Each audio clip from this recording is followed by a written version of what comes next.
안녕하십니까. IT 지식방송 토크 IT 제mak은 GPT 고선입니다. 오늘은 요즘 이제 교주 클라우드 시대로 가는데요. 클라우드 시대 때 우리가 애플리케이션들을 어떻게 개발하고 어떻게 배포할 것인지 그 기존의 이제 물리적 환경하고 분명히 다를 거거든요. 이제 그런 것들을 위한 도구들은 뭐가 있는지 이런 얘기들을 오라클 코리아의 김영정 부장님 모시고 지금부터 50분까지 하겠습니다. 안녕하세요. 예, 안녕하세요. 네. 예. 자, 먼저 이제 첫 장에 보니까 그 소프트웨어 세상을 주도하고 있다. 굉장히 예. 뭐 어디 그 트렌드 책의 제목 같은데. 네. 저희가 사실은 이 제목에 메인 제목에 보면 이제 패스트 클라우드라고 네, 네. 해서 저희가 그 메인 테마로 잡았는데요. 네. 사실 지난 6월 달에 자체적으로 패스트 클라우드에 대해서 1차적인 세미나를 저희가 한 적이 있습니다. 네, 네. 그래서 그때 네. 저희가 말씀드렸던 거는 이제 프라이빗 클라우드 그리고 퍼블릭 클라우드가 어느 시점까지는 같이 공존할 수밖에 없고 네. 그렇다라고 하면 고객 입장에서 어떻게 클라우드로 옮겨갈 수 있는지에 대해서 저희가 이제 간단하게 설명드렸었는데 네. 그때 이제 말씀드렸던 게 네 가지 단계로 저희가 클라우드에 대한 변화를 저희가 말씀드렸는데 첫 번째가 현재 있는 환경에서의 그런 것들이 될 거고 두 번째 네. 단계가 직접 고객이 클라우드 인프라를 만드는 네. 인프라를 구성하는 단계가 있어요. 프라이빗 클라우드인가요? 그럼? 그렇죠. 프라이빗 클라우드가 네네네. 되겠죠. 그리고 오케이. 세 번째 단계는 기존에 있던 프라이빗 클라우드를 퍼블릭 클라우드로 이제 리플리케이션을 떠서 네네. 어떤 어플리케이션을 넘어갈 수 있게 하는 이제 그런 세 번째 단계가 있었고요. 네네. 그다음에 이제 네 번째 단계가 이렇게 올라가 있는 어플리케이션들을 그럼 어떻게 오케스트레이션을 할 건지에 대한 네네. 총 네 가지 단계로 이제 클라우드에 대한 패스를 저희가 말씀을 드렸었는데요. 네네. 오늘은 거기서 이제 좀 더 두 번째 세션이 되는 것 같아요. 그래서 거기서 좀 더 나가서 그렇다라고 하면 어플리케이션을 클라우드 환경에 맞게 어떻게 네. 개발을 할 수 있는지에 네네. 대해서 저희가 오늘 좀 말씀을 드리려고 합니다. 네. 자, 근데 그 애플리케이션 어떻게 개발할 것인가 말씀하시면 되지. 왜 이런 화두를 던지신 거예요? 예, 뭐 보시면 아시겠지만 요즘에 뭐 제4차 산업혁명이 이미 시작이 됐다라고 네네. 이제 얘기들을 많이 하고 계시는데 1차 산업혁명이 증기 기관을 통한 기계적 혁명이라고 저희가 얘기를 할 때 네네. 2차 같은 경우는 이제 전기의 힘을 이용해서 대량 생산이 네네. 가능해졌었죠. 그리고 네네. 3차 산업은 컴퓨터를 통해서 이제 자동화가 가능해졌었고요. 그렇죠.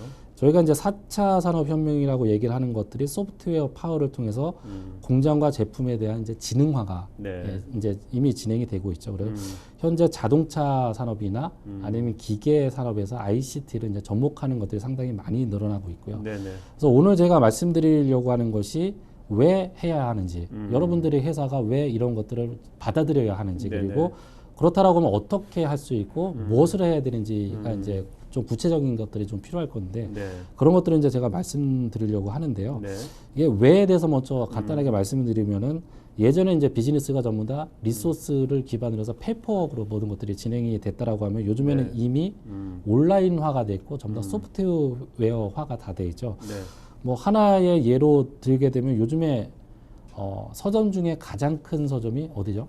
아마존이죠. 그렇죠. 아마존이죠. 네네. 네. 아마존이 지금 뭐 온라인 모든 것들이 온라인화가 돼 있고 소매점 자체도 없죠. 네, 그렇죠. 그러면서 이제 글로벌 마켓에 침투하기 위해서 킨들이라고 하는 디바이스를 하나 만들어서 판매를 하고 있고 네네. 계속 뭐 지금도 들어가 보면은 프로모션을 계속해서 하고 있죠. 네네. 뭐 이미 이런 것들을 보시는 것 같이 책이 더 이상 페이퍼가 아니라 이제 소프트웨어화가 다 돼 있다라는 거죠. 네. 그래서 이런 사례를 통해서 봤을 때 소프트웨어를 다루는 기술이 그 회사에 얼마나 큰 네. 비중을 차지하는지 회사를 살릴 수도 있고 죽일 수도 있는 그러한 위치까지 가 있기 때문에 제가 이제 큰 테마로 소프트웨어가 세상을 주도하고 네네. 있다라고 저희가 테마를 집어넣었습니다. 네. 뭐 지금 여기 보면 그 다음 장에 보면 니시야마 온센 예. 뭐야 어떻게 카이쿤 게이운칸이라고 케이온칸 있더라고요. 그러니까. 예. 네네. 그래서 이게 세상에서 가장 오래된 회사. 야 705년대 만들어진. 거의 예. 우리나라 그러면 언제야?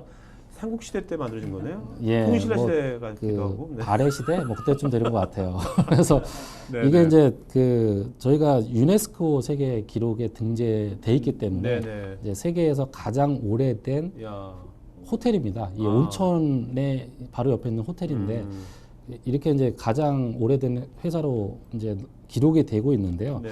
여기서 이제 제가 말씀드리려고 하는 거는 이제 속도와 시간. 네. 예. 뭐 지금 비즈니스가 상당히 빠르게 변화하고 있죠. 여기에 적응을 하지 않으면 회사가 뭐 힘들어질 수밖에 네네. 없는 그런 상태가 되기 때문에 뭐 저희가 그 스탠다드 푸어스라고 하는 기관이 있습니다. 네. 거기서 이제 500 상장 기업을 대상으로 조사를 해봤는데 네. 평균 연수를 한번 회사가 하나가 이제 생존하는 연수를 한번 확인을 여기 해봤는데 오른쪽에 이게 그래프가 평균 예. 연수를 말하는 거죠. 예. 그 세로축이 그죠? 예. 네. 그래서 1920년도 같은 경우는 67년 네, 정도를 네. 회사가 유지가 네. 된다라고 합니다. 네. 근데 지난 세기 동안 50년이 줄어들었어요. 네, 그렇네요. 그래서 현재는 거의 한 15년 정도만 네, 네. 회사가 살아 있고 그 다음에 이제 어떤 인수합병이나 이런 것들을 네네. 통해서 사라지게 된다는 그런 결과가 나왔는데요. 네. 이 니시야마 온천 게이운칸 호텔이라고 하는 이런 회사는 이제 이윤 추구 하나에만 목적을 둔 게 아니라 네. 장기적인 목표를 가지고 있었기 때문에 인수합병을 피할 수 있었기 때문에 지금까지 이제 네. 살아남았다라고 저희가 보고 있습니다. 그리고 요즘에 이제 그 큰 변화 중에 하나가 택시에 대한 변화도 있죠. 우버라고 하는 회사가 이제 네네. 글로벌하게 그렇죠. 택시 사업을 하고 있는데 저희 나라는 좀 뭐 상황은 좀 틀리긴 하지만 우버라고 하는 회사가 택시를 한 대도 가지고 있지는 않죠. 네네. 그리고 요즘에 이제 여행을 하면서 어떤 호텔이나 그런 것들 빌리는 에어비앤비. 것보다는 이제 에어비앤비 같은 이제 사업들이 뜨고 있는데 이러한 것들을 봤을 때 전부 다 이용 창출을 위한 소프트웨어 플랫폼만 제공을 하고 네. 이제 사용자들이나 아니면은 서비스를 제공하는 분들이 그 상에서 어떤 이유를 이제 발생할 수 있게 이렇게 산업이 많이 발전을 하고 그러니까 뭔가 있다는- 소프트웨어 기반으로 한 이게 꼭 어떻게 보면 디지털 세상이 그죠? 그런 그쵸. 것이 예. 가상현실을 지배하는 뭐 그렇게 되는 점점 그렇게 가고 있는 것 같기도 해요. 예, 뭐 네네. 지금 뭐 우버나 에어비앤비로 봤을 때도 소프트웨어가 모든 플랫폼을 제공하고 있죠. 그러니까 우리가 IT에서 뭐 소프트웨어 디파인드 뭐 막 그러고 가상화 뭐 그러는데 그것이 IT 시스템에서만 발생되는 것이 아니라 예. 이 지구상에서 범지구적으로 그런 가상 어떻게 보면 비유하자면 가상화나 소프트웨어 디파인드가 이미 벌어지고 있는 거죠. 그렇죠. 그죠? 이러한 네. 이제 비즈니스를 만들기 위해서 이제 인프라 단에서 이런 소프트웨어 디파인이나 그런 것들이 이제 네네. 기술적으로 이제 그렇죠. 상존하겠죠. 네. 예.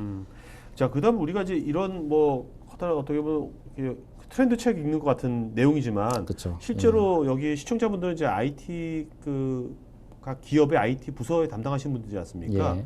그렇다면 이제 우리나라 이제 기업 관점도 부장님 같은 경우에 지금 리눅스 또 오픈스테이 이런 거 많이 하시니까 어떻습니까? 그 오픈 소스가 국내에서 지금 그 받아들이는 그 체감이랄까요?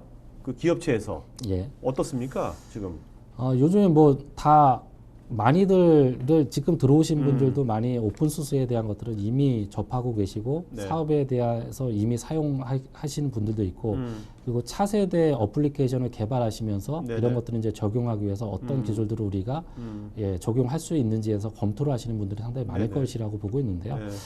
뭐 제가 지금 이 오픈 소스에 대해서 오라클에 입사를 해서 지금 쭉 해온 게 거의 한 5년이 5년. 지났는데요. 네네.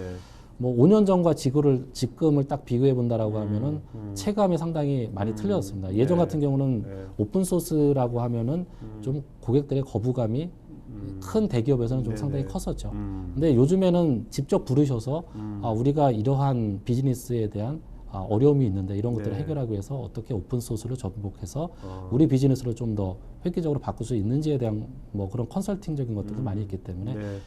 그만큼 이제 대기업 입장에서도 오픈 소스를 받아들이는 그런 시각이나 그런 것들이 많이 바뀌었다라고 보고 그게 있습니다. 물론 이제 겉으로 혁신 얘기하지만 예. 그 이면에는 요새 경기도 안 좋고 대기업도 모든 기업이 다 이제 경비를 굉장히 절감을 해야 하지 않습니까? 예. 그런 것들도 이제 큰 요소로 작용하는 거죠. 예, 그렇죠. 이런 오픈 소스에 대한 기술들은 경기가 좀 안 좋아지면 안 좋아질수록 좀 더 각광을 받는 네. 예, 그런 거라고 볼 수가 있는데요. 부장님은 경기가 안 좋아지길 바라시는 겁니까?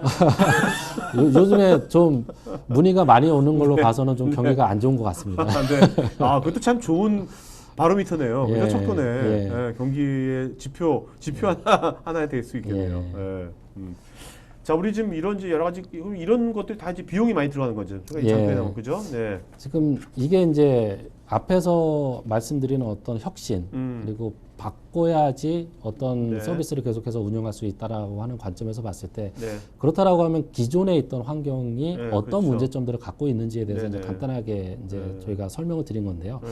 프로젝트를 하는 데 있어서 하나의 프로젝트를 구성하고 오픈하기까지 상당히 많은 시간이 걸리죠. 근데 네. 마일스톤을 정해놓고 한다 하더라도 여러 가지 변수 위에서 이런 것들이 딜레이가 되는 네네. 경우가 많이 발생을 하고 있거든요. 네. 그래서 뭐 개발 시스템을 구축하는 데만 6개월 이상이 네. 하드웨어 도입부터 발생을 하고 그 다음에 뭐 프로덕션에 어떤 서비스를 오픈하려고 하다 보니까 어떤 운영 시스템, 운영 팀으로부터 이 개발 플랫폼에 어떤 문제점들이 이렇게 많이 있다.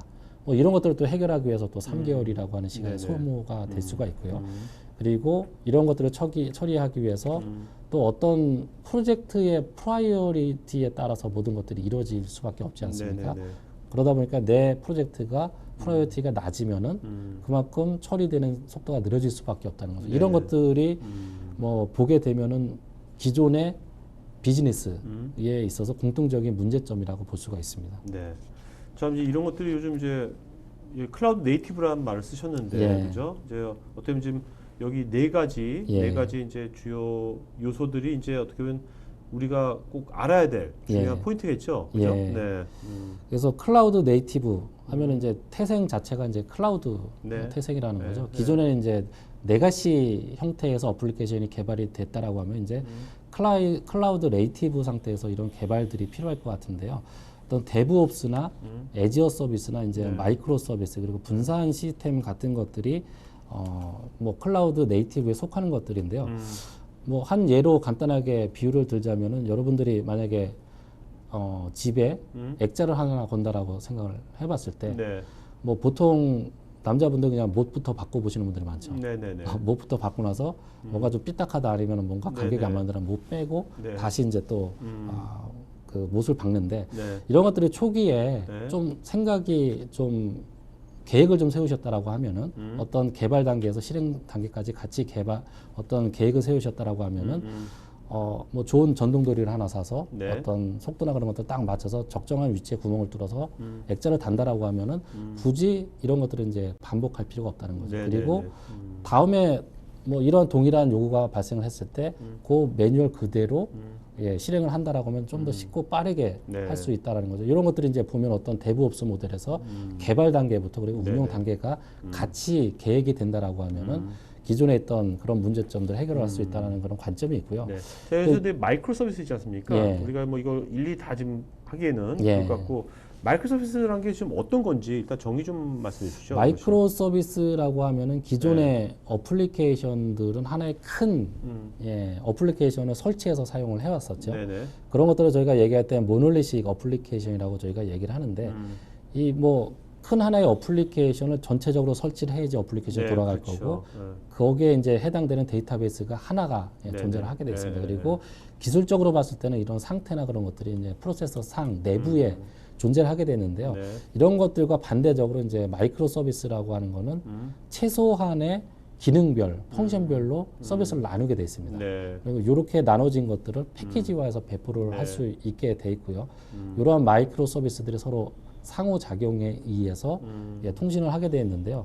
여기 맨 밑에 보시면 이제 REST 콜이나 네. HTTP를 이용해서 상호 커뮤니케이션을 할 수 있다는 거죠. 네, 기존의 뭐 모놀리식 어플리케이션을 보게 되면은 프로세서 내에서 네. OS 상에서 이제 그렇죠. 프로세서 간에 커뮤니케이션을 한다라고 하면은 이거는 이제 서비스와 서비스 간에 예, 커뮤니케이션을 하는 네. 그러한 형태로 이제 바뀔 수 있다라고 하는 거죠. 예. 자, 그다음에 이제 데브옵스 있지 않습니까? 예. 그 이제 이게 국내에선 지금 어떻습니까? 지금 데브옵스가 그 조직에서 이런 팀들이 좀 만들어지고 있나요? 현재 어떤가요? 뭐 그 기존의 이제 큰 문제점 중에 하나가 개발자와 네. 그리고 어플리케이션을 관리하는 운영 조직 간에 서로 이제 골이 틀리다 보니까 네. 서로에 대한 KPI가 다 틀릴 수밖에 네, 없다는 거죠. 그렇죠. 개발단에서는 새로운 기능을 추가해야 되고 네네. 그리고 운영단에서는 우리는 장애가 발생을 안 하면 좋겠기 때문에 새로운 기능에 대한 추가가 반가울 리가 없겠죠. 네네. 이렇게 서로 틀리다 보니까 뭐 큰 비즈니스에 전혀 도움이 안 된다는 거죠. 그래서 요즘에는 글로벌하게 그리고 국내적인 추세로 봤을 때도 이제 데브옵스에 대한 어떤 개발 프레임이나 이런 것들이 잘 갖춰져 가고 있는 것 같고요.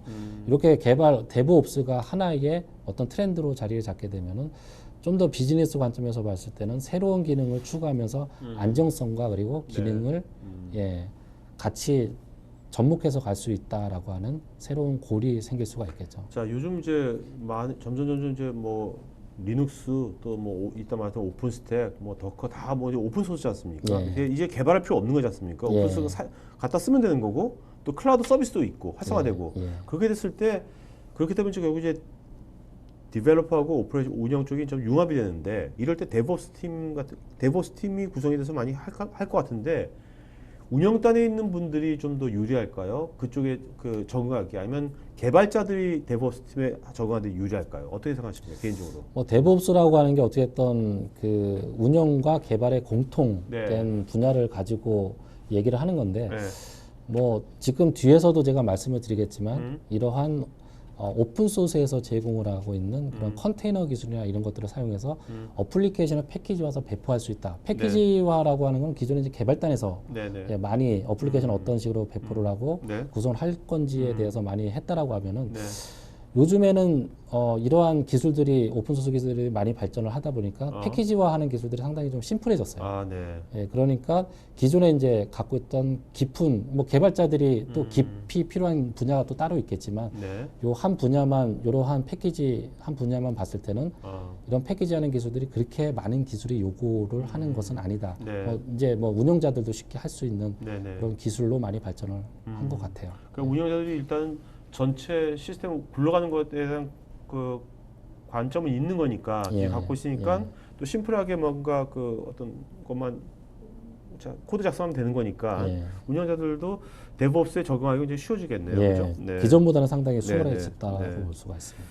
자, 그 컨테이너 이제 컨테이너가 일단은 어떤 것인지 좀 말씀해 주시죠. 네. 이제 컨테이너에 대한 얘기들이 좀 많이 나올 아까 건데요. 마이크로 서비스하고 컨테이너하고 비슷한 거 아닙니까? 예, 그래서 이제 마이크로 서비스를 구성하기 위한 어떤 리소스로 툴로 이제 컨테이너를 저희가 말씀을 드리는 건데요. 네. 근데 마이크로 서비스를 구성하기 위해서 꼭 컨테이너가 필요한 건 아닙니다. 네네. 예, 뭐 여러 가지 개발 툴을 이용해서 가상화가 아닌 그냥 별도의 베어메탈에도 마이크로 서비스를 구성할 수도 있습니다. 네네네. 근데 컨테이너를 사용하게 되면은 뭐 여러 가지 또 장점들이 있겠죠. 네네. 컨테이너를 이용해서 마이크로 서비스를 구성한다라고 하면은 어플리케이션은 이제 패키징 네네. 하는 데 있어서 상당히 이제 좋은 것들을 이제 가져갈 수가 있고 장점을 가져갈 수가 있고요. 그리고 컨테이너를 통해서 이제 밀도를 좀 더 집적도를 높일 수 있는 그런 네. 장점들이 있고요.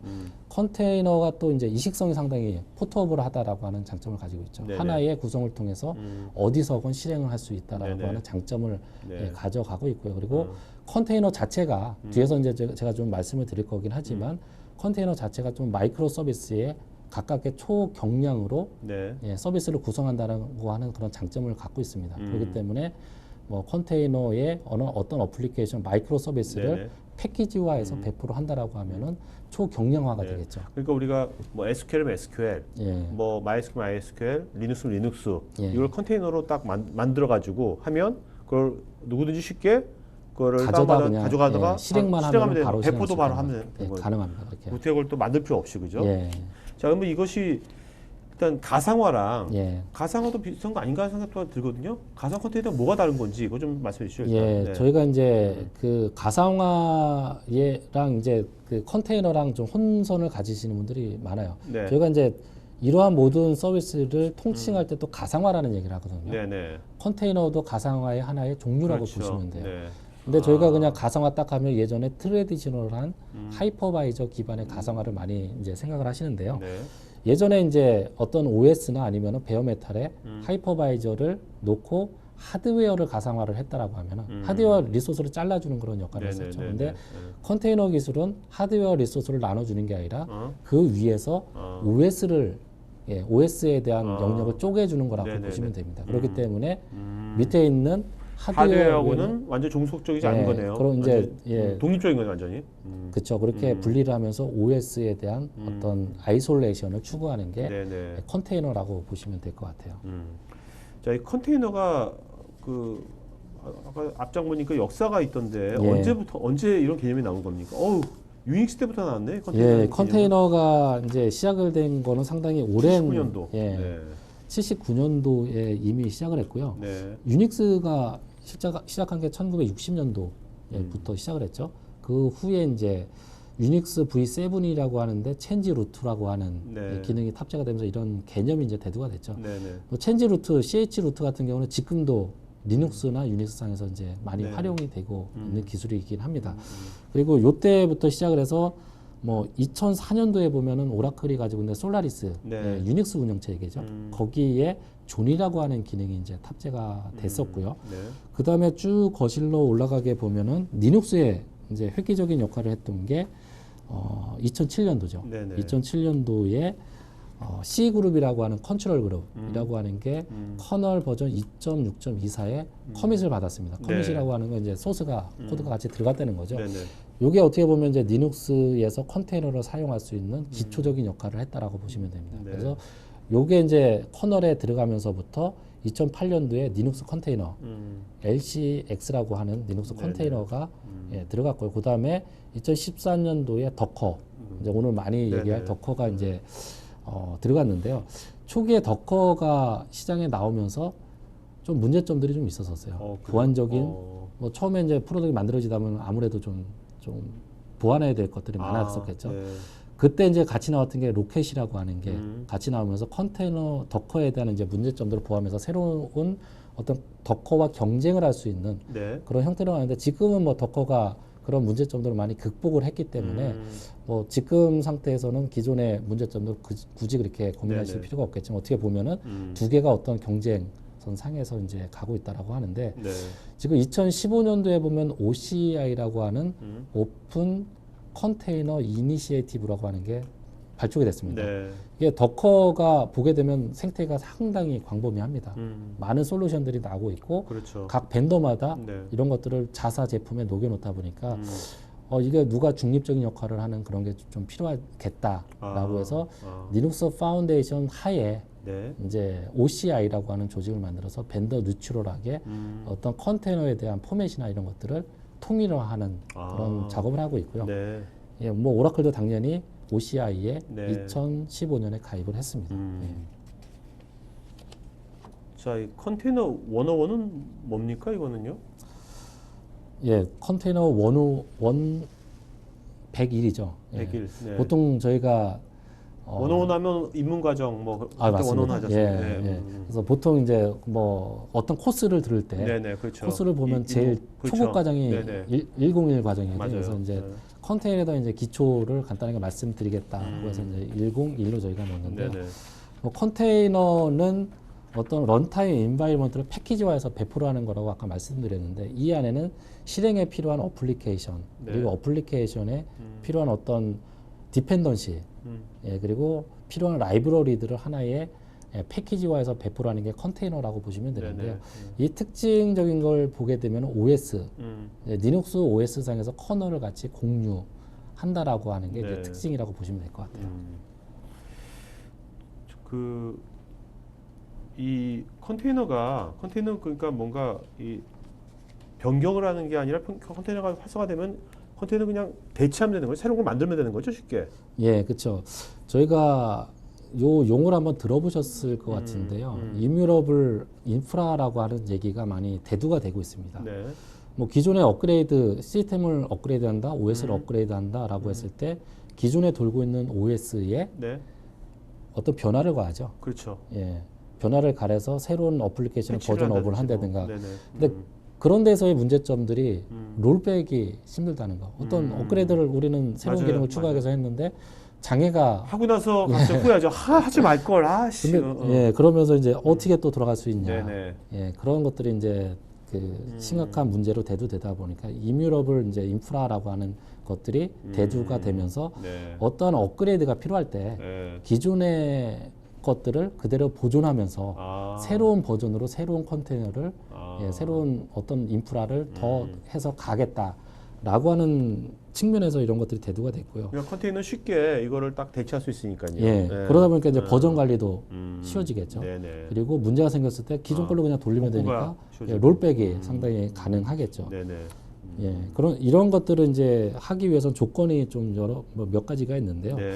스테이트 스테이트리스라고 하는 개념이 대두가 돼야 된다는 거죠. 아까 이제 모놀리스틱에 보면은 스테이터스가 프로세서 안에 같이 그렇죠. 상종하고 있기 때문에 얘가 바뀌게 되면은 상태가 바뀌기 때문에 새로운 것들이 되겠죠. 예를 들면은 어떤 클러스터 내에 있는 어플리케이션을 업그레이드를 했어요. 네. 근데 이런 것들은 스테이트가 같이 있다라고 하면 컨테이너 바꿔버리면은 얘는 클러스터에 종속된 게 아니라 별개가 그렇죠. 새로운 게 돼버리죠. 그렇죠. 그렇기 때문에 이런 스테이터스 같은 경우는 서비스 밖에 예, 존재하는 그런 아키텍처가 돼야 되고요. 그래서 컨테이너가 새로 간다 하더라도 상태는 그대로 가져갈 수 있는 네네네. 그런 아키텍처가 돼야 되고요. 또 하나는 뭐 초기의 어플리케이션에서 쉽게 이런 것들을 어플리케이션을 빌드할 수 있는 템플릿이나 아니면 명령어 셋이 네. 예, 쉽게 이제 주어져야 되는데요. 그렇기 때문에 이제 스크래치에서부터 이제 어떤 어플리케이션을 구성하는 데 있어서 템플릿을 이용해서 네. 간단하게 한다든가 네네네. 명령어 셋을 통해서 간단하게 재빌드를 할 수 있는 구조가 필요한데 요 마지막이 어떻게 보면 이뮤터블 아키텍처의 핵심이라고 볼 수가 있는데 네. 이러한 것들을 하기 위해서 고안이 된 게 컨테이너라고 보시면 됩니다. 네네. 예, 템플릿 기반 그리고 명령어 셋 기반. 예. 알겠습니다. 자, 요거는 어떤 지금 얘기를 하시는 거죠? 이거는? 예. 기존 거하고 비교를 하신 건가 예, 뭐, 것 같은데. 뭐 위에 타이틀이 어떻게 보면 좀 되게 이질적으로 네네네. 결론적으로 이제 컨테이너에 담아서 배포를 하는 게 네. 이런 문제점들을 해결할 수 있다라는 네. 건데요. 네. 예전에 레가시 방식에서 어떤 미들웨어를 구축하기 위해서 어떤 OS와 하이퍼바이저 그리고 어플리케이션을 설치하고 엔터프라이즈 어카이브나 아니면은 웹 어카이브 같은 것들을 별도로 이제 구성을 했어야 되겠죠. 네네. 근데 그 컨테이너 기반으로 가게 되면은 더 이상 뭐 JVM을 별도로 설치할 필요 없이 이런 것들이 하나의 패키지화가서 가 돼서 배포가 되기 때문에 네. EAR이나 WAR을 별도로 구성할 필요가 없다는 거죠. 그리고 네네. 이렇게 하나의 패키지로 만들어진 것들은 한 번의 패키지화로 뭐 여러 개의 인프라, 뭐 굳이 우리가 사용하고 있는 인프라가 아니라 네. 타사에서 운영하고 있는 인프라에도 어떤 아까 말씀드린 건 OCI에 의해서 표준화가 됐기 때문에 이식성이 상당히 뛰어나다는 네네. 거죠. 다른 곳에서도 네. 재활용이 가능하다라고 하는 장점을 가지고 있고요. 컨테이너의 내부를 보게 되면 이제 뒤에서 이제 좀 말씀드리겠지만 또 컨테이너가 종류가 또 나눠지게 됩니다. 그래서 이 내부의 어떤 데이터를 뭐 계속해서 영구적으로 네. 가져갈 수 있는 부분들을 요즘에는 개발이 됐지만 어떤 오리지널한 컨셉으로 봤을 때는 내부에 어떤 변화를 가할 수 없게 네. 예, 하나의 어플리케이션을 구성하는 데만 최적화가 되어 있는 그런 컨테이너라고 보시면 돼요. 자, 그러면 이 컨테이너가 이거를 적용할 수 있는 분야가 여러 분야가 있을 것 같은데 예. 그 각 분야를 한번 좀 짚어주시죠.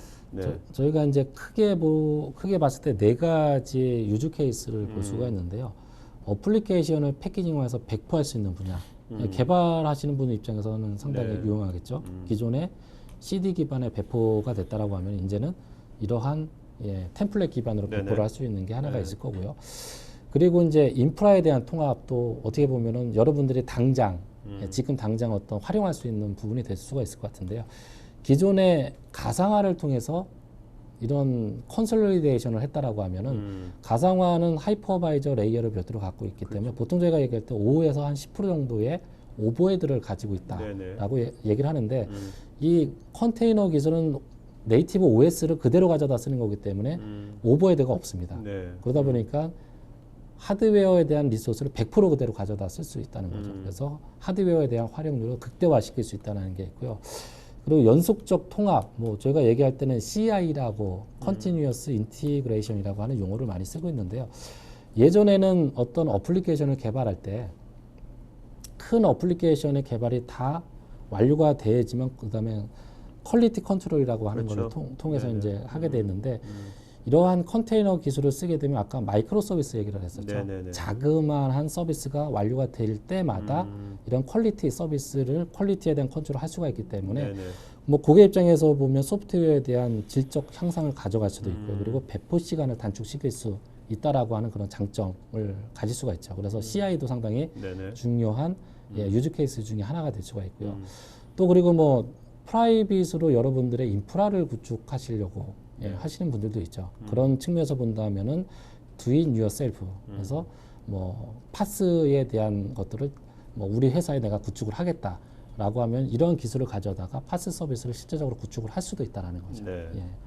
자, 이게 그러면 앞으로 굉장히 좋은 컨셉인데 예. 이런 것들이 그 앞으로 애플리케이션을 만들 때는 다 이런 방식으로 만들어지려고 생각하시는 겁니까? 앞으로 지금이 아니라 한 10년 뒤에는 5년 뒤에 10년 뒤에는 예, 지금 어플리케이션에 대한 패키지 기술이 상당히 예, 더커라고 하는 컨테이너 기술로 곽강을 받고 있기 때문에 차세대 어플리케이션들은 네. 많은 부분이 어. 예, 이러한 형태로 구축이 마이크로 서비스 형태로 구축이 될 거라고 보고 있고요. 네. 예전에 이제 레가시 모놀리식 같은 경우는 하나의 서비스에 중점을 되게 줬었죠. 네네. 이 서버 죽으면 우린 큰일 난다. 그렇죠. 예, 네네. 그런 개념이었다라고 하면 지금에는 이제 마이크로 서비스이기 때문에 어떤 오픈 스택이나 그런 데서 서비스를 여러 개를 클러스터링을 해서 예, 오토 스케일링을 하고 만약에 네. 문제가 생긴다라고 하면 바로 서비스가 컨테이너 같은 게 아까 말씀드린 스테이트 리스라고 말씀드렸죠. 네네네. 근데 바로 대체가 가능하다는 거죠. 네네.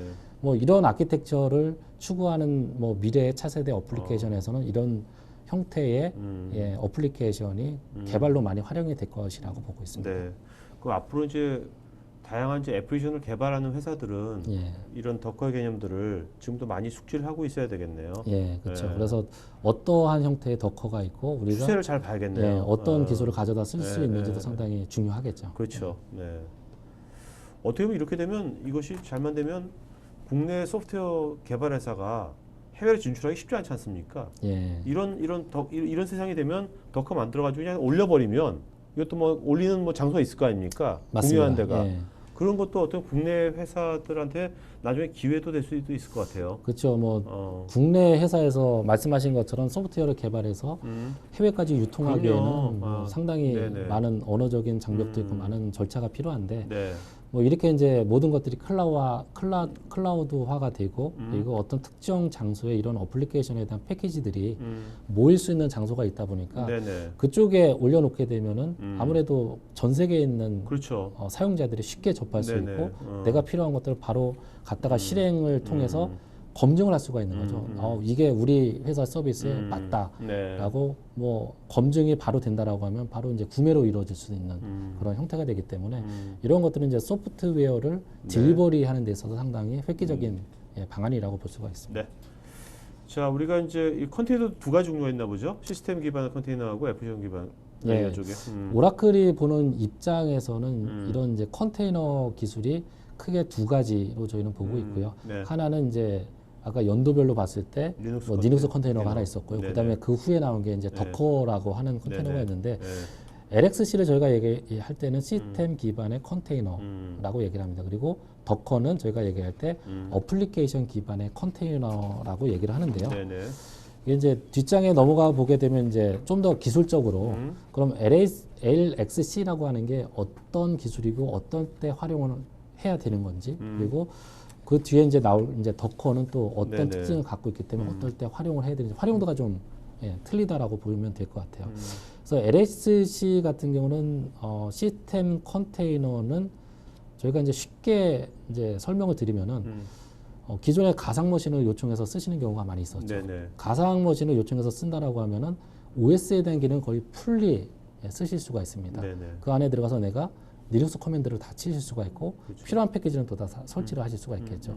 이거와 동일한 컨셉으로 어떤 서비스를 요구를 했을 때 OS 상에서 독립된 OS 전용 공간을 할당하는 방식이라고 보시면 네네. 돼요. 그래서 레가시 어플리케이션을 가져다가 쓰는 데는 모놀리식 어플리케이션을 쓰는 데는 이런 것들이 더 적합할 수도 네네. 예, 있겠죠. 그래서 오라클에서는 뭐 이런 기술을 적용하기 위해서 오라클 리눅스에 대한 템플릿을 네. 예, 시스템 컨테이너 형태로 저희가 배포를 하고 있고요. 뭐 이러한 기술을 활용하기 위해서는 밑에 나오는 것 같이 예, 이 LXC 기술 자체가 별도의 네임스페이스로 네. 예, 유저에 대한 디렉토리를 분리를 시켜줍니다.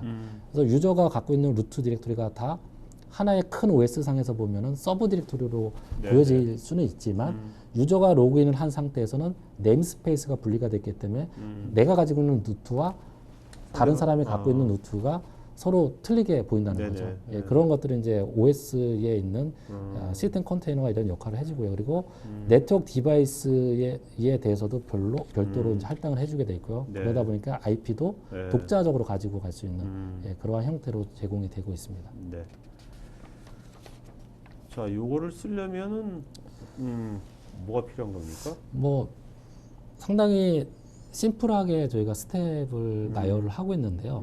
오라클에서 이제 이러한 더커 컨테이너 기술을 사용하기 위해서는 당연히 이제 오라클 리눅스를 기준으로 저희가 말씀을 드리고 있습니다. 네. 오라클 리눅스에 대한 얘기는 그 전에 하도 많이 했기 때문에 그건 어느 정도 이제 아실 것이라고 생각을 하고, 오라클 리눅스의 특징 중에 하나가 이제 커널이 UEK라고 하는 별도의 커널을 가지고 있다라고 네네. 하는 게 큰 특징 중에 하나인데요. 그래서 UEK라고 하는 언브레이커블 엔터프라이즈 커널, 뭐 저희가 이제 3, 네. 뭐 4 이렇게 지금 릴리즈가 되어 있는데요. 3의 쿼터리 업데이트 6 이상부터는 이 컨테이너 기술을 다 사용하실 수가 있습니다. 그래서 커널이 요게 이제 맞으면 되고요. 오라클 리눅스 6.5나 7.0 이상에서 예, 사용이 가능하다라고 보시면 됩니다. 그리고 요거를 활용하기 위해서는 이제 패키지를 몇 개 설치를 해야 되는데요. 저희가 이런 패키지를 설치할 수 있는 경로로 저희가 드리는 게 두 가지가 있습니다. 하나는 외부에 오픈이 되어 있는 퍼블릭 예, 레파지토리가 있고, 하나는 이제 그 ULN이라고 하는 상용 유저들이 들어올 수 있는 부분이 있는데, 지금 여기에서 설명을 드리고 있는 거는 퍼블릭, 이제 누구나 들어와서 패키지를 받아갈 수 있는 거기 때문에 여러분들이 뭐 굳이 오라클 리눅스를 안 쓰신다 하더라도 뭐 센토스나 뭐 타사 리눅스 쓰신다라고 해도 이 레파지토리에 다 접속을 하실 수가 있고요. 그리고 패키지를 다 받아가실 수가 있습니다. 그래서 뭐 LXC나 뭐 아니면 버터FS 그리고 WCAT을 이제 뭐 얌 커맨드 같은 걸 쓰시겠죠. 설치를 하시면은 거기에 관련된 것들이 설치가 되고요. 그리고 USR의 쉐어드의 LXC의 템플릿에 보면은 기본적인 저희가 리눅스에 대한 템플릿을 같이 제공해 드리고 있습니다. 그래서 바로 이제 실행을 해서 테스트를 해 보실 수도 있겠죠. 예, 그래서 이제 맨 밑에 보면 이제 하나의 컨테이너를 생성하는 커맨드가 나오는데, 이렇게 뭐 오라클 리눅스에 대한 컨테이너를 실행해서 바로 로그인해서 별도의 환경을 예, 만들 수가 있겠죠. 그래서 상당히 좀 보면 심플하죠. 이것은 지금 그 사이트 가서 할 수 있는 겁니까? 예, 지금 뭐 리눅스를 가지고 계시다라고 하면은 뭐 지금 가지고 있는 RPM 기반의 리눅스에서도 바로 하실 수가 있고요.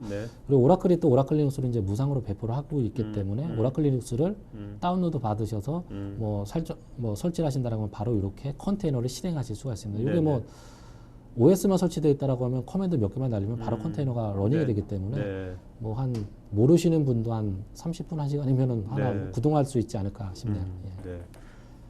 자, 이 인증은 어떤 뭐 아무래도 컨테이너를 하시려고 하시는 거는 어떻게든 어플리케이션을 돌리기 위해서 이제 뭐 OS만을 구동하실 수도 있지만 최종적인 목표는 어플리케이션을 구동하시기 위해서 컨테이너를 만드시는 건데, 그렇다라고 하면 오라클의 어플리케이션이 그런 컨테이너에 구동할 수 있느냐 라는 입장에서 봤을 때 이제 오라클이 갖고 있는 뭐 피플 소프트웨어라든가 아니 이비즈니스 스위치라든가 오라클의 큰 것 중에 하나가 이제 데이터베이스겠죠. 예, 이런 것들이 이미 예, 서티 인증이 돼 있기 때문에 리눅스의 컨테이너 기반에서 이런 것들을 구동하실 수 있다라고 하면 하나의 시스템 상에서 데이터베이스 여러 개를 컨테이너로 올릴 수 있다는 거죠. 그렇죠. 그리고 이비즈니스 수시나 이런 것들을 여러 개로 복수개로 돌릴 수 있는 그런 것들을 저희가 제공을 하고 있습니다.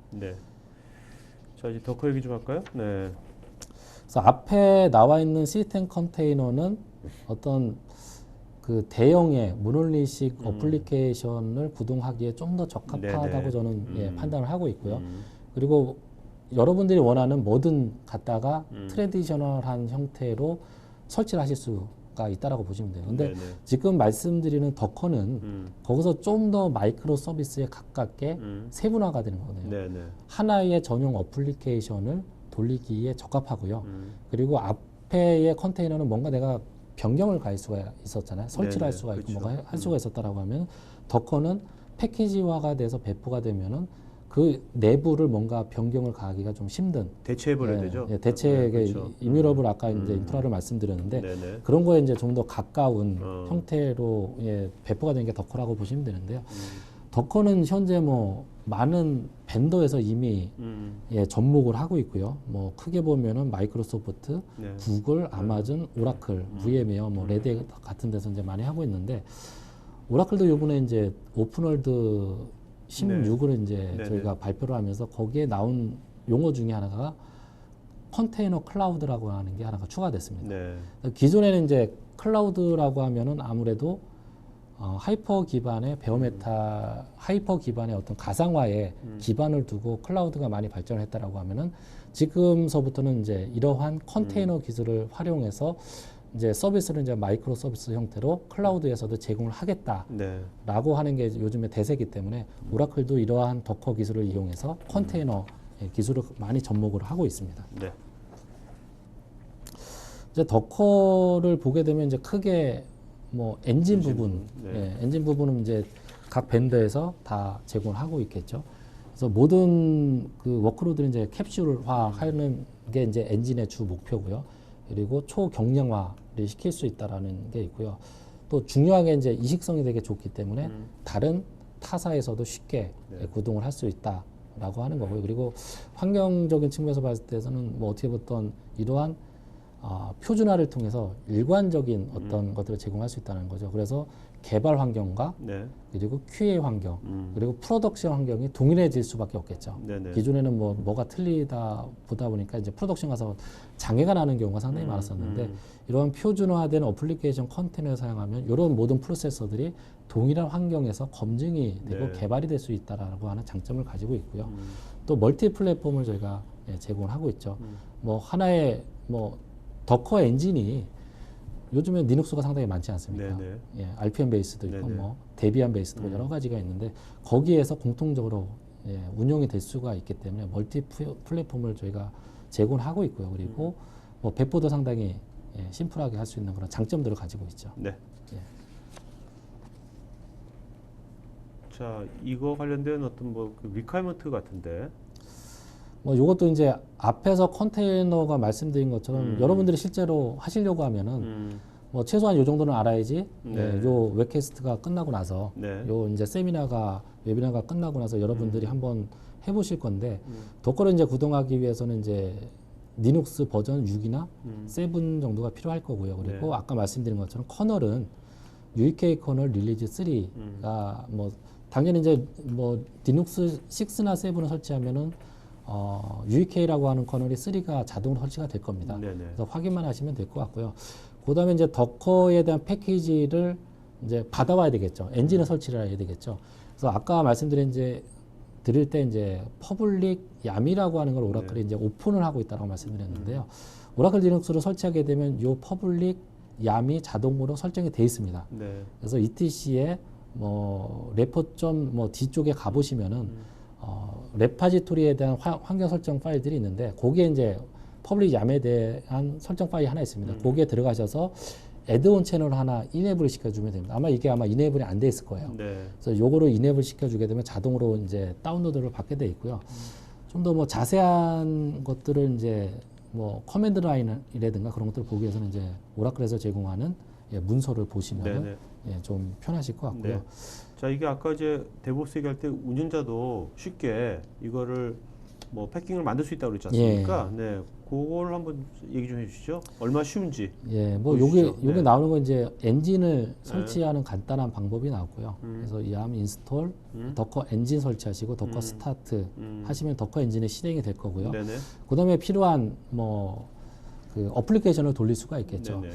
요게 나오는 게 이제 MySQL이라고 하는 아주 보편화되어 있는 오픈 소스 그렇죠. 데이터베이스죠. 네네. 요거를 이제 패키지화하는 방식에 대해서 이렇게 나왔는데 명령어 셋이 몇 개 되지는 않습니다. 내가 어떤 레파지토리를 통해서 패키지를 끌어올 건지 필요한 네네. 패키지를 끌어와야 되겠죠. 네. 그게 있고요. 그다음에 이제 OS에 대한 기본이 설치가 되면은 그다음에 MySQL이라고 하는 패키지가 그 패키지 안에 설치가 돼야 되겠죠. 그래서 yam 인스톨 그리고 MySQL 서버에 대한 패키지 명이 들어갈 거고요.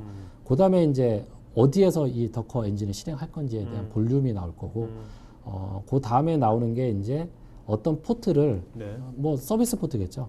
예, 이 데이터베이스를 쓰기 위해서는 3306이라고 하는 네네. 포트로 내가 익스포즈를 시켜주면은 뭐 웹에 노출이 된다는 거죠. 이 포트가. 그 다음에 예, 뭐 기존에 했던 거와 마찬가지로 MySQL D라고 하는 데모를 실행시켜주면은 네. 이게 하나의 어플리케이션에 대한 패키지가 되는 거죠. 아, 그래서 요것만 이제 가지고 있으면 요것만 실행하게 되면은 바로 예, 어플리케이션 MySQL이 네. 런칭이 될 수가 있겠죠. 상당히 심플하죠, 이것도. 그러니까 이제 예를 들면 프라이빗 클라우드 운영하시는 분이 이런 걸 이렇게 만들어 가지고 그죠? 예. 자기네 팟에다 할 수가 있는 거죠. 그렇죠. 이렇게. 뭐 요거는 이제 벤더에서 제공하는 어플리케이션이지만 네. 여러분들이 뭐 그렇죠. 마이크로 서비스를 네네. 뭔가 개발했다라고 하면 이러한 형태로 패키지화해서 음. 뭐 더커 허브라고 하는 네. 예, 글로벌한 네. 예, 뭐 공유 사이트에 올린다라고 하면은 다른 분들이 네. 가져가서 바로 실행을 할 수도 있겠죠. 네네. 예. 자, 요즘 이제 이것도 결국 이제 요즘 다 오케스트레이션 다 이제 요즘 매니지먼트 말을 안 쓰고 이제 오케스트레이션 이런 말 많이 쓰더라고요, 요즘은요. 예, 그래서 오케스트레이션, 뭐 컴포저 그런 네네. 이제 그 어떤 오케스트라에서 쓰는 이제 용어들을 좀 많이 쓰고 있는데요. 이게 왜 그러냐면 이제 아까 말씀드린 것처럼 마이크로 서비스들이 각각 어떤 외부의 아. API를 통해서 통신하다 네네. 보니까 네. 이것들을 누가 중간에서 오케스트레이션을 해주는 네네네. 것들이 필요하게 돼 있거든요. 그래서 이런 것들을 하기 위해서 어떠한 툴을 가지고 어떻게 활용할 수 있는지에 대한 얘기를 하는 건데요. 네. 더커에 대한 것들이 기본적으로 앞에 있는 것으로 설치하게 되면 CLI 형태로 여러분들이 이제 실행을 하실 수가 있습니다. 네네. 그런데 이제 클라우드 서비스나 아니면 서비스가 많아지게 되면 이거 네네. CLI로 하나로 컨트롤하는 건 거의 불가능하거든요. 네네. 그래서 더커 수암이나 아니면 쿠버넷이나 아니면은 뭐 스택 엔지니어 같은 여러 가지 이제 더커를 매니지 할 수 있는 아니면 오케스트레이션 할 수 있는 툴들이 나오고 있는데요. 네. 여기 지금 나오고 있는 이제 더커 수험이라고 하는 것은 오픈 소스의 예, 매니지먼트 툴이고요. 뭐 IBM의 블루믹스나 아니면 쿠버넷이나 아니면 뭐 AWS와 나중에 이제 통합에 대한 계획을 다 가지고 있습니다. 그리고 요거는 이제 더커 1.12의 내부에 같이 포함이 되어 있기 때문에 예, 더커 엔진하고 같이 개발이 돼서 간다라고 보시면 돼요. 네. 이런 것들로 매니지먼트를 하실 그냥 수가 있습니다. 시간이 지금 네. 점심 시간이 다 오고 빨리 끝내야 될 것 같아요. 지금 3분 안에 빨리 끝내고 예, Q&A를 받아야 될 것 예. 같아요. 지금 다 지금 제일 중요한 것만 좀 몇 장만 딱 하고 자 아까 계속 퍼블릭 더커 허브가 예. 우리가 더커들을 만든 것들을 다 올려가지고 다운 받을 수 있는 거죠. 예. 누구든지. 예. 그래서 여기 더커 허브에 보면 이제 오라클의 웹로직이나 코어런스랑 이제 마이스QL이 이미 올라가 있기 네네네. 때문에 예. 바로 다운로드 받아서 뭐 오라클뿐만 아니라 실행하실 수 다른 것들도 있습니다. 다 올라가 있는 거죠. 그렇죠. 이 그죠? 허브에 예. 들어가 보면은 여러 가지 그러니까 오픈 팝앤더, 소스가 보통 깃허브에서 오픈 소스를 받을 수 있는 것처럼 여기 이제 더커들을 받을 수 있는 거죠. 그렇죠. 패키지를 네네. 받을 수 있는 거죠. 어플리케이션 패키지. 자, 요새 오픈 스택이 큰 화두지 않습니까? 많이 예, 쓰고 있고 예. 오픈 스택도 지금 오라클에서 이게 더커를 만들었나 보죠. 예, 저희가 이제 오픈스택도 가지고 있는데 네. 오픈스택의 큰 문제점 중에 하나가 설치가 너무 힘들다라는 겁니다. 네네. 그래서 이 문제에 봉착하면서 실패를 하고 포기를 하시는 분들이 많은데 그래서 오라클에서는 오라클의 오픈스택을 더커화해서 네. 배포를 하자라고 하는 컨셉으로 저희가 얘기를 아, 하고 있고요. 더커에 대한 장점을 앞에서 말씀드린 것처럼 네네. 그냥 다운로드 받아서 실행하면 되기 때문에 네네. 다운로드 받아서 실행을 하면 오픈스택에 대한 서비스가 바로 런칭이 될 수 있기 때문에 네네. 상당히 심플하게 오픈스택을 운영할 수 있다는 거예요. 오픈 스택을 이렇게 안 하고 더커를 안 하고 그냥 배포하는 얼마나 걸리는데요? 제가 뭐 저도 이제 실습을 하면서 한번 해봤는데 네네. 네. 뭐 엔드 포인트에 대한 서비스나 그런 것들을 다 구축하면서 한 뭐 20, 30대로 구축하는데 한 두세 달 정도가 와. 걸려요. 그게 아무래도 그게 어떻게 보면 오픈 스택이 데이터 센터 아니면 클라우드 환경에 어떻게 보면 OS 같은 거지 않습니까? 그러니까 그렇죠. 스토리지, 네트워크, 뭐 서버 다 관장하는 거니까 그래서 그 복잡한가 보죠, 그렇게? 그렇죠. 거기에 이제 서비스들은 뭐 SDA나 아니면 스토리지의 오브젝트 스토리지나 그런 것들 별도로 다 구축을 해야 되기 때문에 상당히 네네. 손이 많이 가는 예, 그런 제품이죠. 네. 여기 나오는 건 이제 오라클이 인수한 제품 중에 이제 그 스택 엔진이라고 하는 건데요. 네. 이 스택 엔진을 통해서 오라클의 컨테이너 클라우드에서 여러분들이 쉽게 매니지먼트 할 수 있는 서비스도 같이 저희가 제공을 하고 있습니다. 네. 그래서 더커에 대해서 좀 더 뭐 확인을 하고 싶으시다라고 하면 해당 문서를 확인하실 수가 있고요. 더커에 대한 지원은 오라클 리눅스의 베이직이나 네. 프리미어에 대한 서브스크립션을 통해서 예, 서포트를 받으실 수가 있습니다. 아까 같이 또 퍼블릭 더커 허브도 한번 가보시는 것도 괜찮을 것 같아요, 그죠? 예, 거기 네. 가보면 뭐 오라클 이외에도 네. 예, 서드파티 어플리케이션들이 많이 올라가 있기 때문에 그러니까요. 뭐 활용하실 수 있는 게 네. 상당히 많을 거라고 네. 생각을 합니다. 자, 그럼 이제 그 바로 Q&A 바로 가도록 하죠. 예. 네네. 자, 부장님 그 답변해 주시면서 좋은 질문 하시면 한 분을 좀 이렇게 이름을 네. 쓰시기 바랍니다. 자, 지금 설문에 응해 주시면 저희가 더 좋은 말씀 만드는 데 반영하겠고요. 임근식님 질문 되게 여러 가지 하셨는데 이 중에서 딱 좀 제일 요건 해야겠다는 것 한 가지만 좀 해주시죠. 어떤 질문 하나? 위에 보면 이제 수암이나 뭐 그런 네. 것들의 페일오버나 음, 로드 밸런서에 대한 것들이 나오고 있는데요. 네네. 그래서 아까 이제 마지막에 말씀드린 그런 이제 수험이나 음. 아니면 쿠버넷이나 이런 여러 가지 더커를 매니지먼트 할 수 있는 그런 툴들이 있습니다. 그래서 더커 수험 같은 것들을 사용하시게 되면 이제 로드 밸런서나 아니면 클러스터링, 네. 어떤 서비스에 대한 뭐 스케줄링이라든가 리로케이션들에 대한 메커니즘들이 녹아 있기 때문에 네네. 이런 것들을 좀 활용하시면 더커를 좀 더 효율적으로 네. 사용하실 수가 있을 것 네. 같습니다. 자, 이장진님은 다양한 환경 구성에 따라서 오픈스택 구성 설치가 다를 텐데 다양한 환경에 오픈스택 도커 환경이 있는 건지요?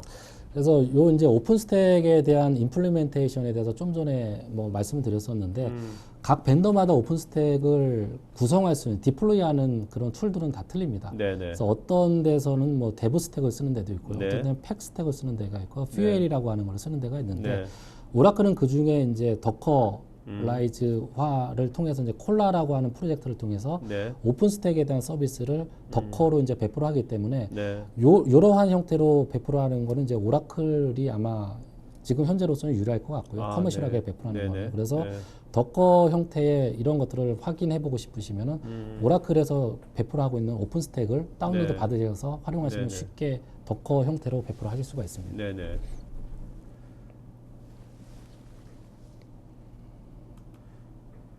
자,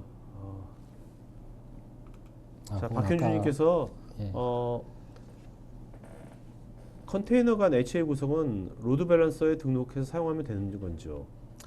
예, 컨테이너 간에 이제 HA에 대한 것들이 나오는데 이런 것들도 이제 그 하나의 별도의 컨테이너만 가지고 뭐 이렇게 관리를 하게 되면 이제 네. 하나가 문제가 발생을 했을 때 이런 것들이 페일오버가 안 되기 때문에 아까 말씀드린 수험이나 네. 아니면 이런 이제 컴포저를 가지고 같이 구성을 하게 되면 클러스터링에 대한 것들이 같이 기능을 제공받을 수가 있습니다. 네. 자, 임근식님께서 굉장히 질문을 많이 하셨어요. 네. 새로운 버전을 업데이트하려고 할 때 VM 컨테이너 선택 기준을 어떻게 하면 좋을까요? 실제로 사용해 보면 이지 투 유즈는 VM이 좋은 것 같고 가볍고 효율적으로 앱 프로비저닝을 하려면 컨테이너 좋은 것 같아서요. 예, 뭐 기존에 아무래도 뭐 기존에 어플리케이션을 개발하고 하셨던 분들은 어플리케이션 자체도 아직까지는 네. 가상화에 좀 더 포커싱이 돼 있다 보니까 그렇게 개발하시는 것들이 그렇게 사용하셨던 것들이 좀 더 편할 것 같은데요. 네. 근데 어떻게든 앞으로의 변화는 마이크로 서비스로 변해 가고 있고 어플리케이션들이 거기에 맞춰서 개발이 돼서 나올 거기 때문에 네. 뭐 지금 이렇게 뭐 강제적으로 넘어가려고 이렇게 애를 안 쓰셔도 네. 나중에는 어떻게든 결국에는 그러한 형태로 넘어올 거라고 보고 있습니다. 그래서 더커 컨테이너에 대한 준비를 많이 하셔서 향후에는 그런 쪽으로 좀 더 포커스를 하시는 게 좋을 것이라고 보고 있습니다. 임근식님께서 더커는 리눅스에서만 운영 가능한 것인지요? 뭐 더커 컨테이너는 초기에는 유닉스 계열에서 시작을 했지만 네. 지금은 각 벤더, OS 벤더마다 네. 이런 것들을 개발을 하고 있습니다. 네네. 그래서 MS사에서도 그 윈도우 어플리케이션을 이렇게 마이크로 서비스를 하기 위한 어떤 프로젝트를 하고 있는 걸로 알고 있고요. 네네. 그리고 타사의 뭐 V사 같은 경우도 그 하이퍼바이저 상에서의 어떤 이러한 컨테이너 역할을 할 수 있는 것들을 자체적으로 개발을 해서 가고 있는 걸로 알고 있습니다. 네. 그다음에 김창희님께서 오라클에서 컨테이너 외에 도커 기반 서비스는 없는 것인지요? 예, 아까 말씀드린 것처럼 이제 그 컨테이너라고 말씀을 드린 게 크게 봤을 때 시스템 컨테이너와 더커를 말씀드렸는데 네. 이 두 가지를 저희가 다 서비스를 해드리고 있고요. 네네. 컨테이너와 더커를 다 서비스 해드린다는 거죠. 네. 그리고 클라우드 상에 들어가서 서비스를 요청할 때도 어떤 컨테이너 기반, 더커 기반의 서비스를 요청을 하실 수가 있습니다. 네네. 결국 뭐 서비스를 받으실 수 있다는 거죠. 자, 그 다음에 임근식님께서 최근에 오픈소스 프로젝트 중에서 GitHubM에 호스팅 중인 마이크로 서비스가 보이던데요. 말씀하신 도커 기반의 마이크로 서버를 경험하려면 이 오픈소스 프로젝트를 시험 삼아 경험하면 도움이 될지요. 그렇죠. 예, 여기에 이제 많은 음. 그 패키지들이 이미 올라가 있기 때문에 네네. 여기에 이제 여러분들이 필요하신 것들도 있고 아니면은 다른 데서 어떠한 형태로 이렇게 올리고 있다라고 하는 트렌드도 보실 수가 있기 때문에 필요한 것들을 가져다가 엔진만 있으면 바로 실행이 되는 거기 때문에 네. 예, 참고를 하시면 상당히 많은 도움이 될 거라고 생각을 하고요. 네. 그리고 오라클 같은 경우도 뭐 타사도 마찬가지겠지만 자체적으로 또 이러한 예, 레지스터를 별도로 가져가는 경우도 있습니다. 그래서 네네. 어떤 그 소프트웨어에 대한 어떤 배포에 대한 것들이 문제가 되는 것들은 또 각 벤더사마다 가지고 있는 더커 레지스트리라고 또 얘기를 하거든요. 네네. 그쪽에서도 이제 어떤 제품들을 찾을 수도 있습니다. 네. 예. 자, 그다음에 김창희께서 비용 절감이 아닌 원가 절감에서 오픈소스는 어떤지요? 원가 절감과 예. 비용 절감. 원가라고 하시면은 이제 어떤 관점에서 보느냐에 따라 좀 틀려질 것 같은데 네네. 이 프로젝트를 예, 하기 위한 금액이 있을 거고 아니면은 도입하는 데 있어서 아예 원가가 있을 건데 네. 그런 관점에서 뭐 도입하는 관점이라고 보면은 음. 상용 소프트웨어에 대한 라이센스 비용을 지급하고 네. 예, 받는 거 하고 그리고 네네. 오픈 소스 같은 경우는 어떻게 했던 라이센스가 비용이 제로이면서 메인터넌스 그러니까 서브스크립션 비용으로 가는 거기 때문에 여기에 대한 금액 차이는 상당히 클 거라고 예, 생각을 하고 있고요. 네. 뭐 이러한 이슈 때문에 실제적으로 상용 예, OS에서 오픈 소스의 OS로 넘어오는 케이스들도 많이 발생을 하고 있습니다. 네. 자, 이종호님하고 정상원님께서 이제 보안 이슈에 대해서 물어보셨거든요. 예. 더커에서 보안 이슈 같은 건 어떤? 그래서 아까 이제 말씀드린 것처럼 더커가 처음에 그 세상에 나오면서 네. 어떤 뭐 그 루트의 권한으로 실행을 하다 보니까 보안에 대한 취약점들이나 그런 것들을 좀 많이 갖고 있었어요. 네네. 그래서 뭐 그런 것들을 대체하기 위해서 이제 로켓이라고 하는 프로젝트가 또 실행이 됐지만 더커가 지금 오면서 SE 리눅스와 이런 것들을 전부 다 접목해서 보안을 강화할 수 있는 것들을 네. 같이 접목해서 서비스가 이네이블이 되다 보니까 네. 기존에 있었던 그런 보안 홀이나 그런 것들은 많이 예, 해결이 됐다라고 보시면 될 것 같아요. 네, 네. 그리고 뭐 어플리케이션이나 그런 또 보안적인 측면에서 봤을 때는 뭐 시스템과 틀리게 네. 어플리케이션에 대한 보안을 또 중요시 하면서 거기에 맞는 보안을 또 강화할 필요는 있겠죠. 네, 네, 예. 네.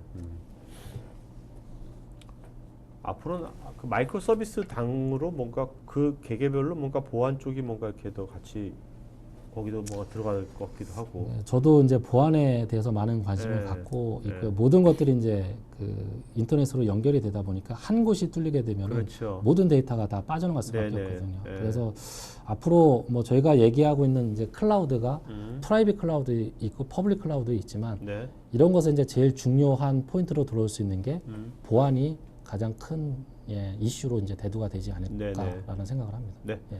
자, 그럼 오늘 그 질문 제일 뭐 인근 씨께서 제일 많이 하셨고, 그죠? 예, 저도 네, 네, 예, 네, 지금 네. 뭐 예, 처음에 질문하면서 예, 로드 밸런서나 뭐 네. 클러스터에 대한 질문을 많이 하셨기 때문에 네.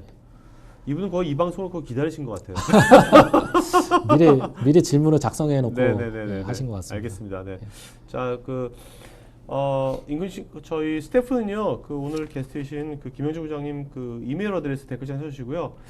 그 인근 씨 포함해서 굉장히 이거 관심 많으신 분들은 김 부장님 전문가시니까 나중에 따로 이메일로 컨택하셔가지고 또 서로 같이 소통도 하시면서 또 추가적인 정보 같은 거 얻으시면 좋을 것 같습니다.